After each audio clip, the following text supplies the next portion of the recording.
selamanya Yesus.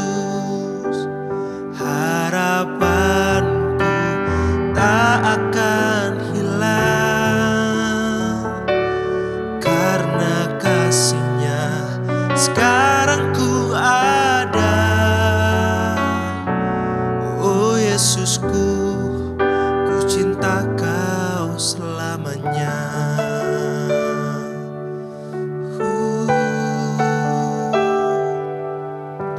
Dalam segala keadaan,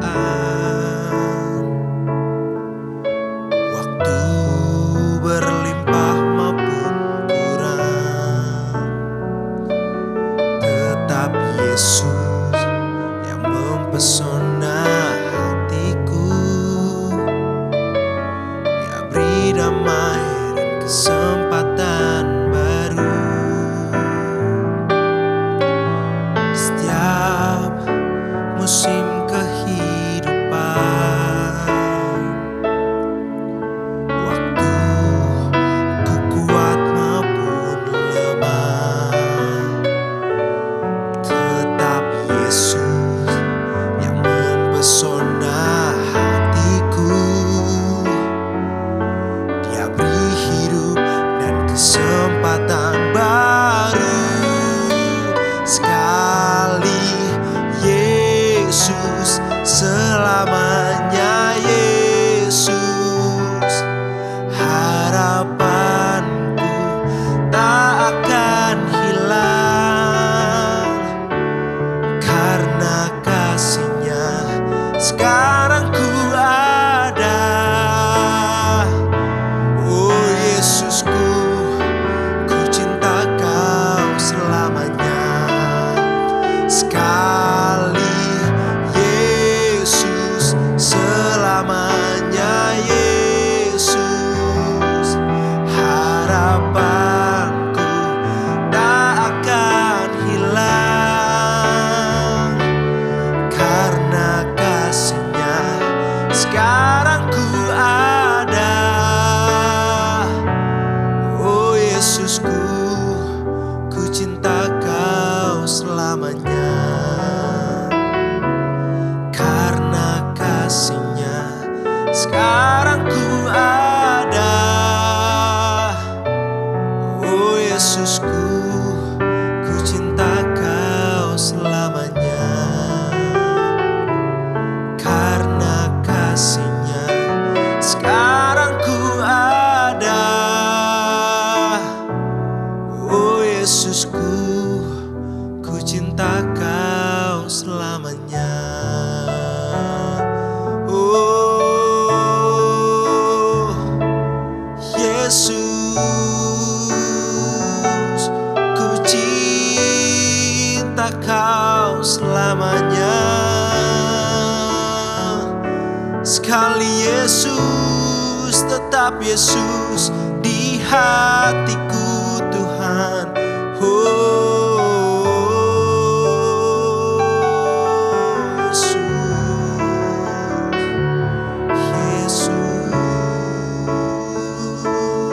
Yesus di hatiku.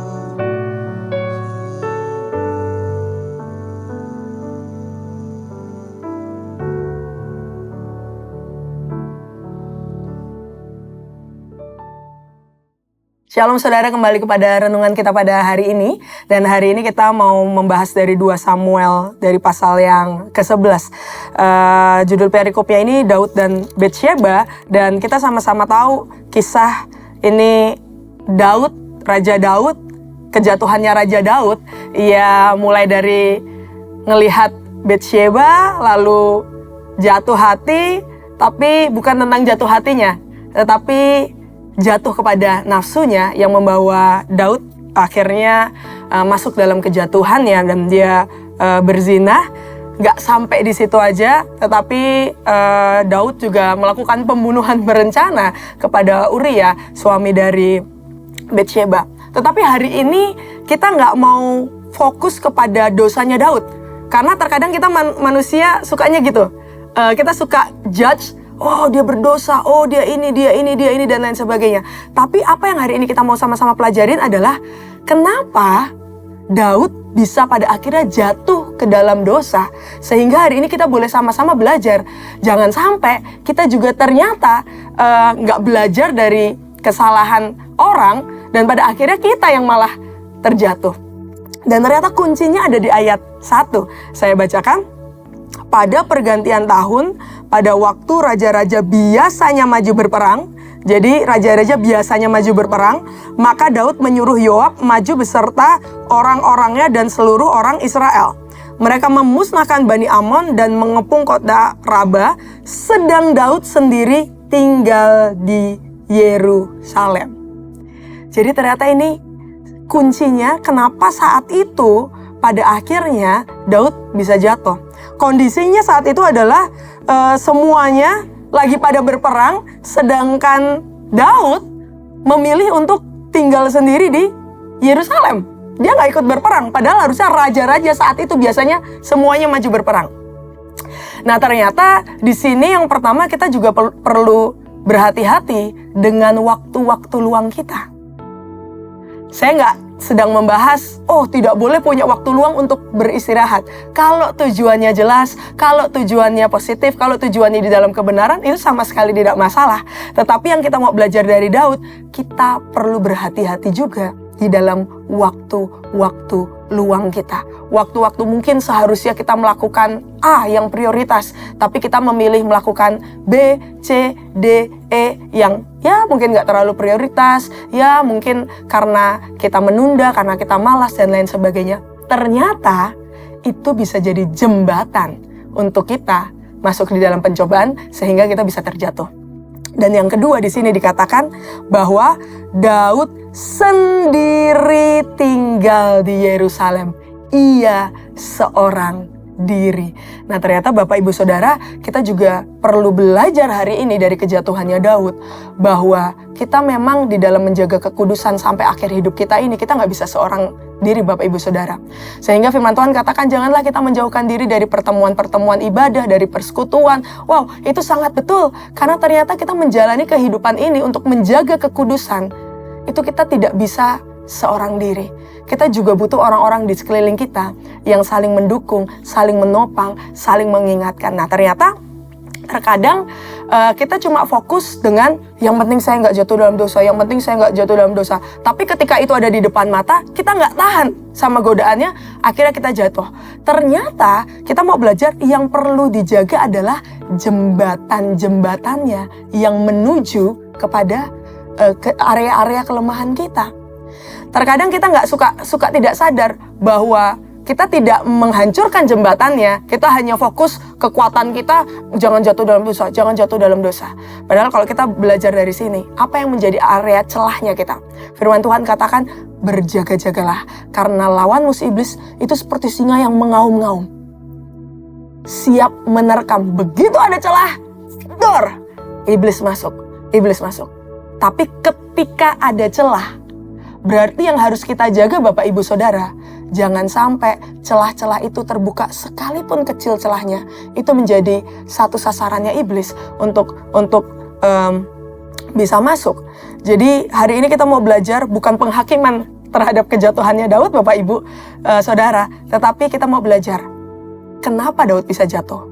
Dan jangan sampai kita juga jatuh seperti Daud. Jadi hari ini kita mau sama-sama belajar bahwa hati-hati dengan waktu-waktu luang kita, dan kita tidak bisa seorang diri. Kita butuh mentor, kita butuh teman-teman sahabat-sahabat di dalam Tuhan, kita butuh komunitas untuk terus kita bisa berjalan di dalam kekudusan dan kebenaran, saling mengingatkan satu sama lain. Dan siapapun kita, apapun title kita, apapun peranan kita, apapun pekerjaan kita, kita tidak akan kuat tanpa Tuhan. Jadi jangan mengandalkan kekuatan sendiri, tapi terus mengandalkan Tuhan. Dengan cara apa? Melekat dengan firman dan kebenarannya. Mari kita berdoa.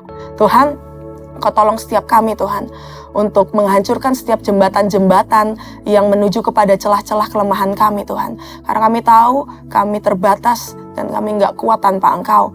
Oleh sebab itu Tuhan, kami mau terus semakin mengenal Engkau, semakin hidup di dalam kebenaran firman-Mu, sehingga kami semakin memiliki kekuatan yang berasal dari Engkau Tuhan. Terima kasih Bapa, hanya di dalam nama-Mu kami berdoa, mengucap syukur, haleluya, amin. Tuhan Yesus memberkati kita semua. 2 Samuel 11. Daud dan Batsheba. Pada pergantian tahun, pada waktu raja-raja biasanya maju berperang, maka Daud menyuruh Yoab maju beserta orang-orangnya dan seluruh orang Israel. Mereka memusnahkan Bani Amon dan mengepung kota Raba, sedang Daud sendiri tinggal di Yerusalem. Sekali peristiwa pada waktu petang, ketika Daud bangun dari tempat pembaringannya, lalu berjalan-jalan di atas soto istana, tampak kepadanya dari atas soto itu seorang perempuan sedang mandi. Perempuan itu sangat elok rupanya. Lalu Daud menyuruh orang bertanya tentang perempuan itu dan orang berkata, "Itu adalah Batsheba binti Eliam, istri Uria orang Het itu." Sesudah itu Daud menyuruh orang mengambil dia. Perempuan itu datang kepadanya, lalu Daud tidur dengan dia. Perempuan itu baru selesai membersihkan diri dari kenajisannya. Kemudian pulanglah perempuan itu ke rumahnya. Lalu mengandunglah perempuan itu dan disuruhnya orang memberitahukan kepada Daud, "Demikian, aku mengandung." Lalu Daud menyuruh orang kepada Yoab mengatakan, "Suruhlah Uria, orang Het itu, datang kepadaku." Maka Yoab menyuruh Uria menghadap Daud. Ketika Uria masuk menghadap dia, bertanyalah Daud tentang keadaan Yoab dan tentara dan keadaan perang. Kemudian berkatalah Daud kepada Uria, "Pergilah ke rumahmu dan basuhlah kakimu." Ketika Uria keluar dari istana, maka orang menyusul dia dengan membawa hadiah raja. Tetapi Uria membaringkan diri di depan pintu istana bersama-sama hamba tuannya dan tidak pergi ke rumahnya. Diberitahukan kepada Daud, demikian, Uria tidak pergi ke rumahnya. Lalu berkatalah Daud kepada Uria, "Bukankah engkau baru pulang dari perjalanan? Mengapa engkau tidak pergi ke rumahmu?" Tetapi Uria berkata kepada Daud, "Tabut serta orang Israel dan orang Yehuda diam dalam pondok, juga tuanku Yoab dan hamba-hamba tuanku sendiri berkemah di padang. Masakan aku pulang ke rumahku untuk makan minum dan tidur dengan istriku? Demi hidupmu dan demi nyawamu, aku takkan melakukan hal itu." Kata Daud kepada Uria, "Tinggallah hari ini di sini. Besok aku akan melepas engkau pergi." Jadi Uria tinggal di Yerusalem pada hari itu. Keesokan harinya Daud memanggil dia untuk makan dan minum dengan dia, dan Daud membuatnya mabuk. Pada waktu malam keluarlah Uria untuk berbaring tidur di tempat tidurnya, bersama-sama hamba-hamba tuannya. Ia tidak pergi ke rumahnya. Paginya Daud menulis surat kepada Yoab dan mengirimkannya dengan perantaraan Uria. Ditulisnya dalam surat itu, "Demikian, tempatkanlah Uria di barisan depan dalam pertempuran yang paling hebat, kemudian kamu mengundurkan diri daripadanya, supaya ia terbunuh mati." Pada waktu Yoab mengepung kota Raba, ia menyuruh Uria pergi ke tempat yang diketahuinya ada lawan yang gagah perkasa. Ketika orang-orang kota itu keluar menyerang dan berperang melawan Yoab, maka gugurlah beberapa orang dari tentara, dari anak buah Daud. Juga Uria, orang Het itu, mati. Kemudian Yoab menyuruh orang memberitahukan kepada Daud jalannya pertempuran itu. Ia memerintahkan kepada suruhan itu, "Demikian, jika engkau sudah selesai mengabarkan jalannya pertempuran itu kepada raja, dan jikalau raja menjadi geram dan berkata kepadamu, 'Mengapa kamu demikian dekat ke kota itu untuk berperang? Tidakkah kamu tahu bahwa orang akan memanah dari atas tembok? Siapakah yang menewaskan Abimelech bin Yerubeset? Bukankah seorang perempuan menimpakan batu kilangan kepadanya dari atas tembok, sehingga ia mati di Tebes? Mengapa kamu demikian dekat ke tembok itu? Maka haruslah engkau berkata, juga hambamu Uria, orang Het itu, sudah mati." Lalu pergilah suruhan itu dan sesampainya ia memberitahukan kepada Daud segala yang diperintahkan Yoab kepadanya. Suruhan itu berkata kepada Daud, "Orang-orang itu lebih kuat daripada kami dan keluar menyerang kami di padang. Tetapi kami mendesak mereka kembali sampai ke lubang pintu gerbang. Pada waktu itu pemanah-pemanah menembak kepada hamba-hambamu dari atas tembok, sehingga beberapa dari hamba raja mati. Juga hambamu Uria, orang Het itu, sudah mati." Kemudian berkatalah Daud kepada suruhan itu, "Beginilah kau katakan kepada Yoab, janganlah sebal hatimu karena perkara ini, sebab sudah biasa pedang makan orang ini atau orang itu. Sebab itu perhebatlah seranganmu terhadap kota itu dan runtuhkanlah itu. Demikianlah kau harus kuatkan hatinya." Ketika didengar istri Uria, bahwa Uria, suaminya, sudah mati, maka merataplah ia karena kematian suaminya itu. Setelah lewat waktu berkabung, maka Daud menyuruh membawa perempuan itu ke rumahnya. Perempuan itu menjadi istrinya dan melahirkan seorang anak laki-laki baginya. Tetapi hal yang telah dilakukan Daud itu adalah jahat di mata Tuhan.